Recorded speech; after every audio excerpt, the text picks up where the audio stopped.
엘리야 시대의 통치자가 누구였냐면 아합이었습니다. 이 아합은 우리가 아는 것처럼 악한 왕이었습니다. 이 아합과 엘리야의 악연은 17장의 말씀부터 시작되어집니다. 길리앗에 우거하는 자 중에 디셉 사람 엘리야가 아합에게 말하되 내가 섬기는 이스라엘의 하나님 여호와께서 살아계심을 두고 맹세하노니 내 말이 없으면 수년 동안 비도 이슬도 있지 아니하리라 하니라. 이 말씀은 그냥 비가 오지 않는다 하는 그런 일기예보가 아닙니다. 당시에 아합 왕이 그 시대를 통치할 때 아합 왕은 바알과 아세라, 그 당시에 그 가나안 원주민들이 섬기던 그런 그 신들을, 이방 신들을 아주 크게 섬기던 그런 시대입니다. 근데 이 바알과 아세라를 왜 섬기게 되었냐면 그들은 원래 유목민이잖아요.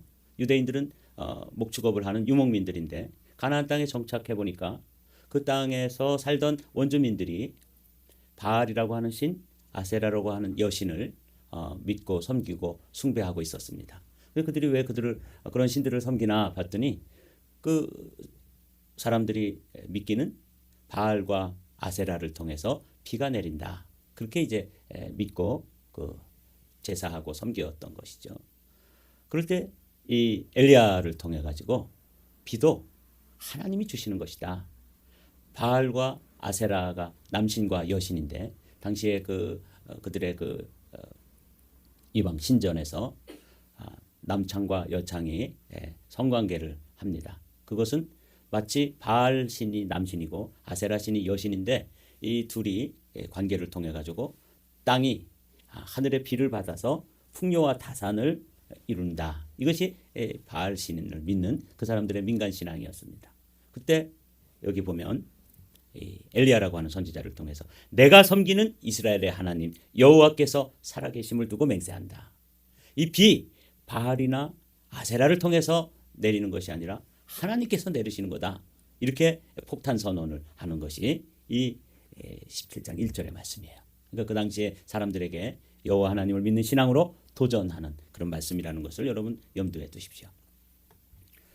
그리고 이제 갈멜산에서 바알 선지자들 그리고 아세라 신을 믿는 선지자들 850명을 모아가지고 한번 너희들이 믿는 하나님이 참 하나님인지 내가 믿는 여호와 하나님이 참 하나님인지를 우리가 함께 결판을 내자. 그래서 갈멜산에서 850대 1의 대결이 이루어지고 그리고 나서 이제 승리한 후에 드디어 3년 반 만에 열왕기상 18장에 다시 비가 올 것이다. 이렇게 이제 하나님으로부터 음성을 듣습니다.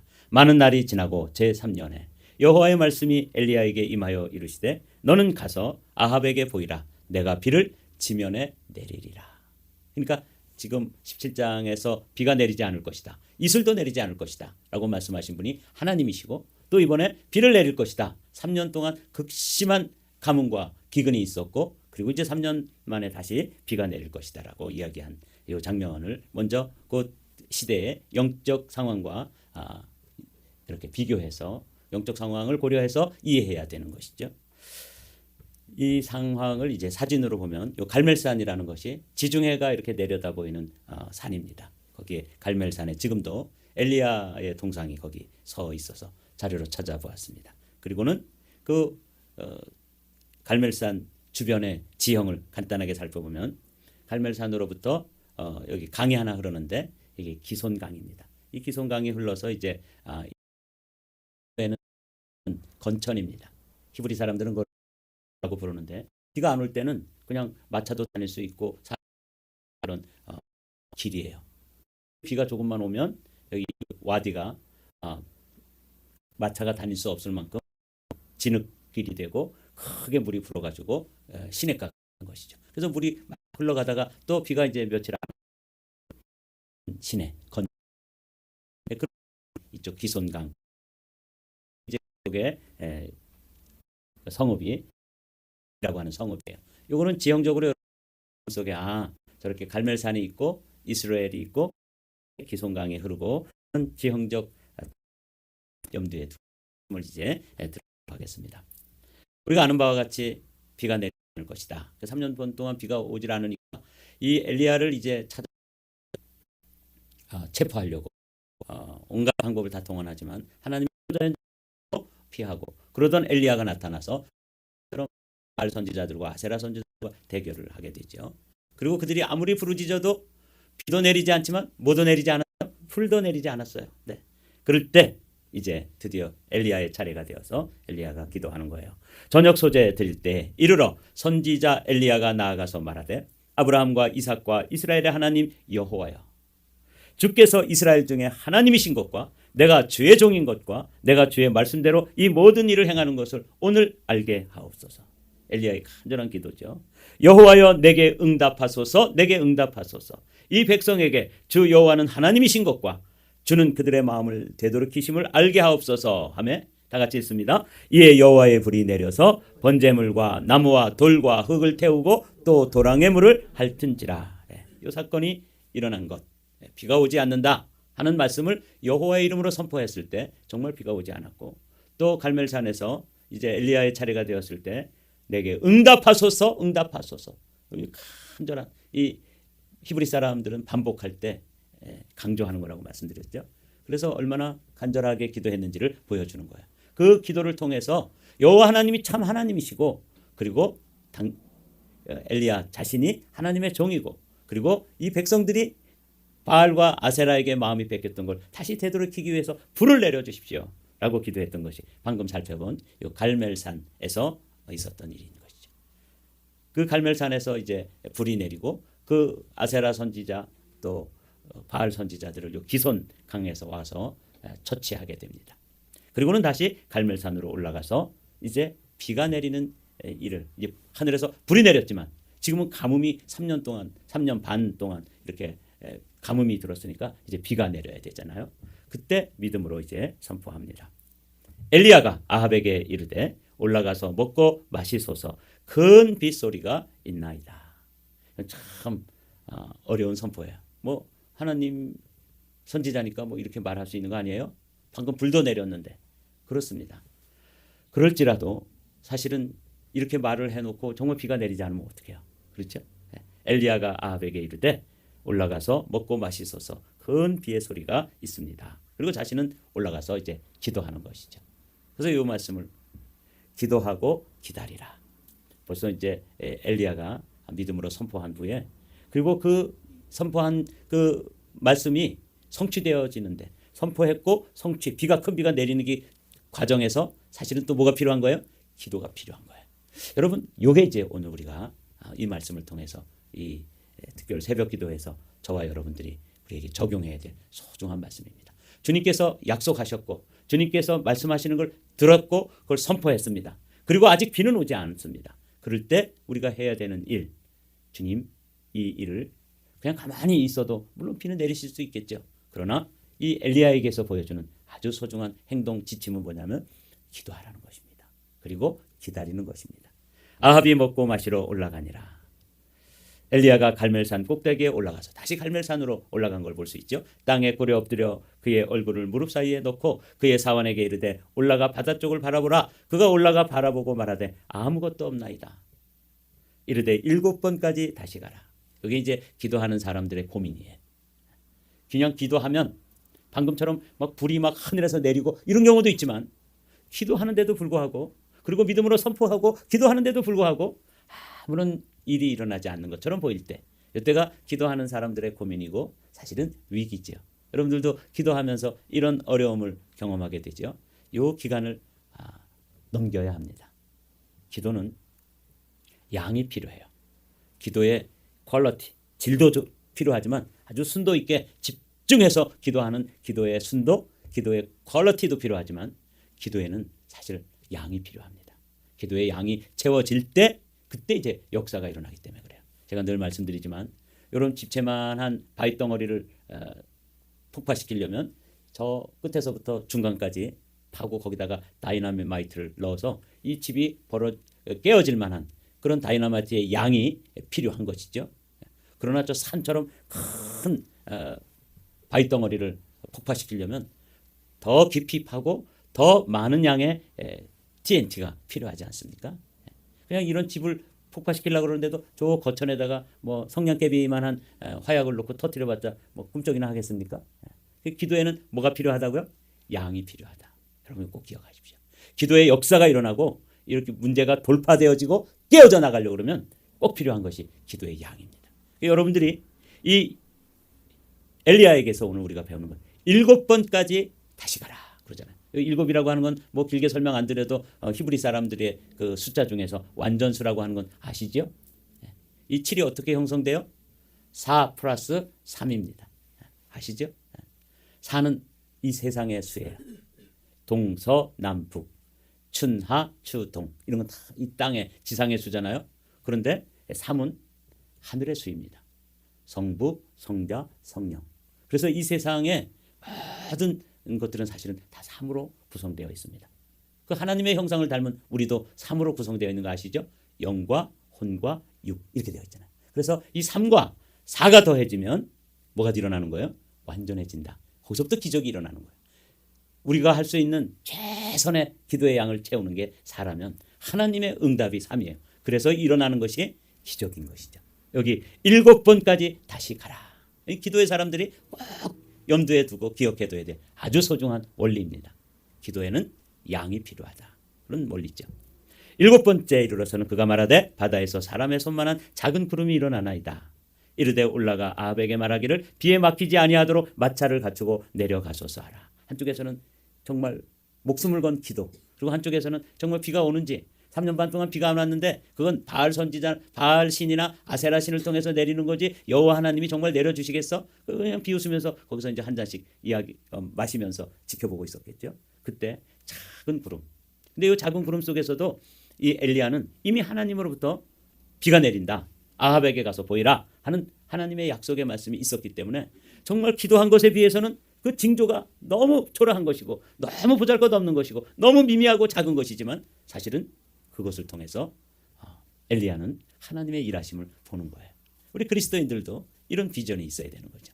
내가 정말 기도 많이 했는데 나타난 현상이라고 하는 것은 그냥 손바닥만한 구름, 이 작은 조각 구름 하나가 떠올랐을 때 사실은 실망할 수도 있고 또 절망할 수도 있죠. 근데 엘리야는 내가 기도했는데 하나님께서 약속하신 말씀을 이루시려고 징조를 보여주시는구나. 그러니까 작은 손바닥만한 구름이 떠올랐을지라도 거기서 큰 비의 소리를 듣고 그리고 선포하는 것이죠. 비 옵니다.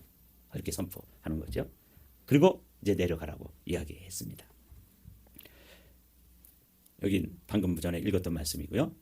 이제 우리가 살펴봐야 될 소중한 주제입니다. 하늘이 열리다. 조금 후에 구름과 바람이 일어나서 하늘이 캄캄해지며 큰 비가 내리는지라 아합이 마차를 타고 이스라엘로 가니 여호와의 능력이 엘리야에게 임하매 그가 허리를 동이고 이스라엘로 들어가는 곳까지 아합 앞에서 달려갔더라. 이 흥미로운 장면이에요. 드디어 이제 비가 막 억수같이 쏟아지기 시작하는 거죠. 근데 저는 이 46절의 말씀이 잘 이해가 안 됐어요. 여호와의 능력이 엘리야에게 임하매 그가 허리를 동이고 이스라엘에게 하나의 성읍이라고 그랬죠. 들어가는 곳까지 아합 왕 앞에서 달려갔더라. 마차보다 더 빨리 달려가는 거예요.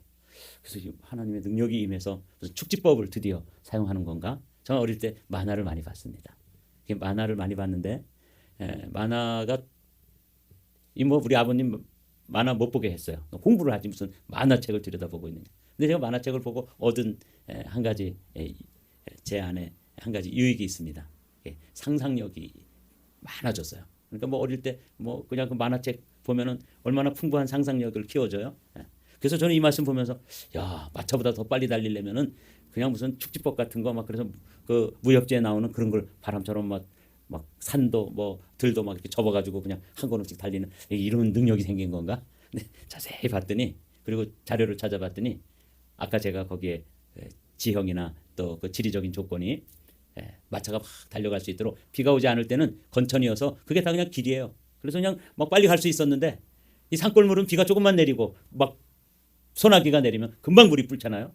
그래가지고 마차로 달리는 게 사실은 걸어가는 것보다 더 달려가는 것보다 더 느리게 되는 것이죠. 그런 상황, 비가 많이 내렸다 하는 것을 이렇게 보여주는 그런 결정적인 장면이었습니다. 여기서 이제 우리가 오늘 이 엘리야를 통해서 배울 수 있는 기도의 원리를 이렇게 배우기를 원합니다.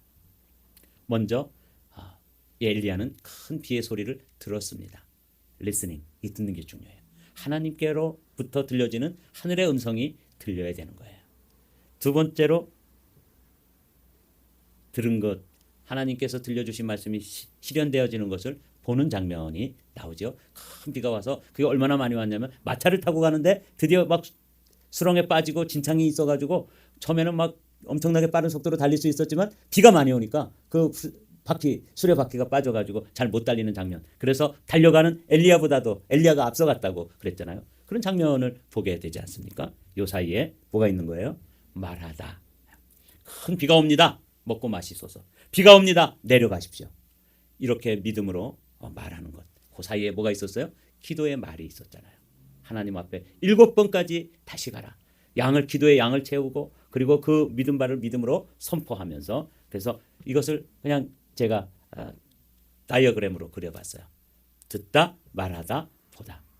주님께서도 이런 말씀하신 적 있죠. 그 나사로의 무덤 앞에서 내가 믿으면 하나님의 영광을 보리라. 그래서 믿고 듣고 믿음으로 말하고 그것을 보게 되는 것을 이 엘리야를 통해서도 이런 공식을 얻어낼 수 있었습니다. 시편 147편에 보면 이런 말씀이 나오죠. 주님께 감사의 노래를 불러드려라. 우리의 하나님께 수금을 타면서 노래를 불러드려라. 주님은 하늘을 구름으로 덮으시고 땅에 내릴 비를 준비하시어 산에 풀이 돋게 하시며 들짐승과 우는 까마귀 새끼에게 먹이를 주신다. 그렇습니다. 지금 엘리야가 믿음으로 말하고 선포하고 기도한 대로 억수 같은 장대비가 막 쏟아져 내려서 큰 비의 소리를 들었고 거기에 지금 비가 정말 내리는 것을 보게 되는 것이죠. 야고보 사도는 우리에게 아주 흥미로운 말씀을 들려주십니다. 엘리야는 우리와 성정이 같은 사람이로되 그가 비가 오지 않기를 간절히 기도한즉 3년 6개월 동안 땅에 비가 오지 아니하고 다시 기도하니 하늘이 비를 주고 땅이 열매를 내었느니라. 그렇습니다. 여기 아주 중요한 도전이 뭐냐면 야고보 사도가 엘리야는 뭐 특별한 사람이 아니다. 뭐 어디 뭐 머리에 무슨 뭐 금태가 둘려 있거나 뭐 이렇게 특별한 사람이 아니라 우리와 똑같다. 어려움 당하면 실망도 하고 또 좌절도 하고 또 이렇게 믿음으로 선포하려고 그러면 떨리기도 하고, 야 이거 내가 이렇게 선포했다가 안 되면 어떻게 되는 거야? 쫄리기도 하고 떨리기도 하고 불안하기도 하고 두렵기도 하고, 그러나 우리와 성정이 같은 사람이로되 믿음으로 비가 오지 않는다라고 말했을 때 비가 오지 않았고 믿음으로 들은 바를 그대로 선포했을 때 큰 비가 내렸다. 여기 중요한 게 엘리야는 우리와 성정, 성품에 있어서 또 우리와 이 모습에 있어서 똑같단 말이죠. 그런데도 이런 역사를 경험한 거예요. 뭘로? 기도로. 이렇게 결론을 맺을 수가 있지 않습니까? 사랑하는 성도 여러분, 오늘 신년 특별 새벽 기도의 셋째 날인데, 엘리야는 무슨 특별한 사람이었기 때문에 이런 어마어마한 기적들을 경험한 것이 아니다라고 말하고 있습니다. 그러므로 우리도 이 아침에 우리가 기도하는 것, 우리가 하나님 앞에 간구하는 것, 이런 이 간구가 엘리야의 하나님이 우리의 하나님이니까 우리도 이런 역사를 우리의 삶 속에서 얼마든지 경험할 수 있다. 어제 어떤 분이 저에게 카톡을 보냈어요. 지금 한국에서 대통령 관저에 체포조들을 보내가지고 뭐 헬기가 뜨고 뭐 어마어마하게 병력을 동원해서 그렇게 대통령을 체포하려고 그런다. 어떻게 하면 좋냐? 그래가지고 막 카톡을 보내왔어요. 그래서 제가 그 선교사님한테 다시 카톡을 보냈습니다. 염려하지 마십시오. 그들은 그 체포조를 그렇게 많은 병력과 뭐 헬리콥터를 띄우고 뭐 이 난리를 치지만 제가 아침에 새벽 기도 때 기도할 때 천군과 천사를 파송해서 지키라고 또 보냈습니다. 그랬더니 그 밑에다가 아멘, 그렇긴 하네요. 그리고 이렇게 답이 왔어요. 여러분, 저는 정말 저도 불안해요. 야, 정말 대통령이 그 체포조에 의해서 손발이 묶여서 끌려 나오고 그런 게 전 세계로 이렇게 방영이 되고 이러면 참 진짜 나라 망신 톡톡히 하는 거 아니겠어요? 그럴 때 제가 걱정이 되지만 하나님께 기도했습니다. 하나님, 천군과 천사를 예수 그리스도의 이름에 권세로 파송합니다. 지켜 주시옵소서. 그렇게 기도하고 또 그 선교사님에게 제가 카톡으로 파송했으니까 안심하십시오. 그렇게 말을 했었습니다. 사랑하는 성도 여러분, 저는 장난으로 그렇게 한 거 아닙니다. 그리고 어제 이 말씀 묵상하면서 엘리야도 우리와 성정이 똑같은 사람이지만 그가 기도했을 때 그 큰 비를 내리시는 분은 누구세요? 엘리야가 아니라 여호와 하나님 아니십니까? 오늘도 우리가 기도할 때 이걸 믿으십시오. 엘리야는 우리와 성정이 같은 사람이로되 비가 오지 않기를 기도했더니 3년 반 동안 비가 오지 않고 또 비가 오기를 기도했더니 큰 비가 와서 방금까지는 마차가 싱싱 달릴 수 있는 길이었는데 이제는 그 마차 바퀴가 빠져가지고 엘리야가 뛰어가는 것보다도 늦게 걸어갈 수 있는 그런 어마어마한 역사를 경험하지 않습니까? 이 경험이 우리의 경험이 되시기를 주님의 이름으로 축복합니다.